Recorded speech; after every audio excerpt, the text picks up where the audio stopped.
మా ఛానల్స్ లో వ్యాపార ప్రకటనలు ఇంటర్వ్యూల కొరకు మాకు వాట్సాప్ మెసేజ్ చేయండి 7799978978.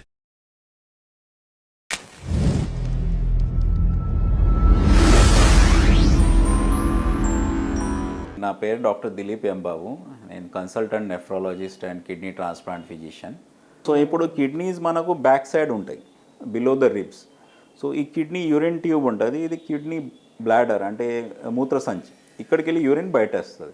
సో సపోజ్ కిడ్నీలో స్టోన్ వచ్చి ఈ యూరిన్ ట్యూబ్లో ఎక్కడన్నా బ్లాక్ ఉంటే మనకు సివియర్గా పెయిన్ వస్తుంది. ఆ పెయిన్ యూజువల్లీ బ్యాక్ సైడ్ నుంచి ఫ్రంట్ సైడ్ అట్లా రేడియేట్ అవుతుంది. బ్యాక్ సైడ్ స్టార్ట్ అవుతుంది, ఫ్రంట్ సైడ్లో మూవ్ అవుతుంది.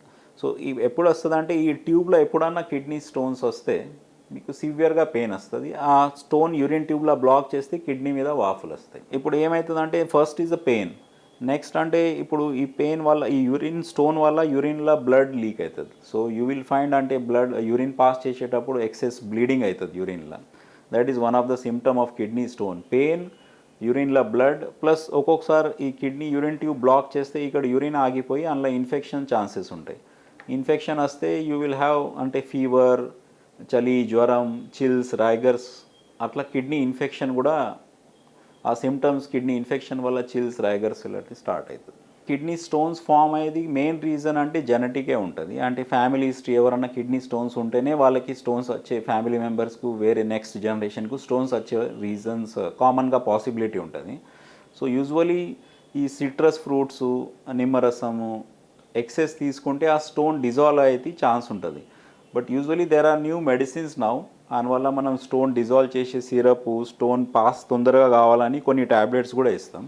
బట్ ఒకసారి స్టోన్ వస్తే ఫ్యూచర్లో ఇంకా స్టోన్ వచ్చేది ఛాన్సెస్ ఉంటాయి.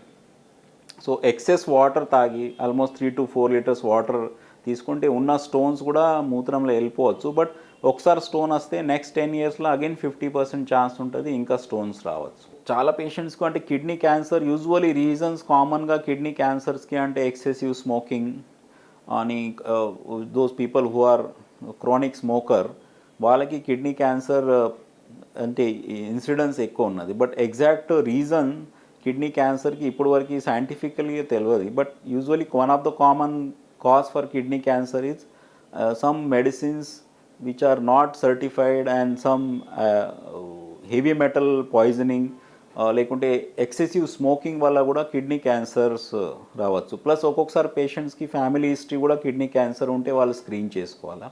కిడ్నీ క్యాన్సర్ తెలుసుకోవాలంటే రొటీన్గా అల్ట్రాసౌండ్ లేకుంటే సిటీ స్కాన్ చేస్తే మనం కిడ్నీలో ఏమన్నా క్యాన్సర్ ఒక మాస్ గడ్డలాగా ఏమన్నా ఉంటే తెలిసిపోతుంది. అప్పుడు మాత్రం ఇమ్మీడియట్గా ఆ మాస్ కిడ్నీ లేకుంటే హోల్ కిడ్నీ తీసేస్తే ఆ కిడ్నీ క్యాన్సర్ క్యూర్ అవుతుంది. బట్ చాలా పేషెంట్స్కు అడ్వాన్స్ స్టేజ్లో అంటే కిడ్నీ క్యాన్సర్ ఆల్రెడీ స్ప్రెడ్ అయిన తర్వాతనే తెలుస్తుంది. దానికి కూడా కీమోథెరపీ అవైలబుల్ ఉన్నాయి. సో కిడ్నీ క్యాన్సర్ కీమోథెరపీ వల్ల కూడా కొంచెం కంట్రోల్ చేసుకోవచ్చు.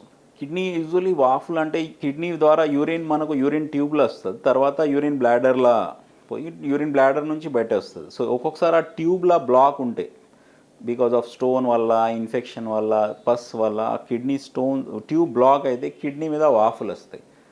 సో యూజువల్లీ అల్ట్రాసౌండ్ స్కానింగ్లో చాలా పేషెంట్స్కు యూజువల్గా రేడియాలజిస్ట్ చెప్తారు మీ కిడ్నీ మీద వాఫులు ఉన్నాయి. వాఫులు ఉన్నాయంటే ఎక్కడన్నా యూరిన్లో ట్యూబ్లో బ్లాక్ ఉంటేనే కిడ్నీ మీద వాఫులు వస్తాయి. ఆ బ్లాక్ తీసేస్తే వాఫులు తగ్గిపోతాయి.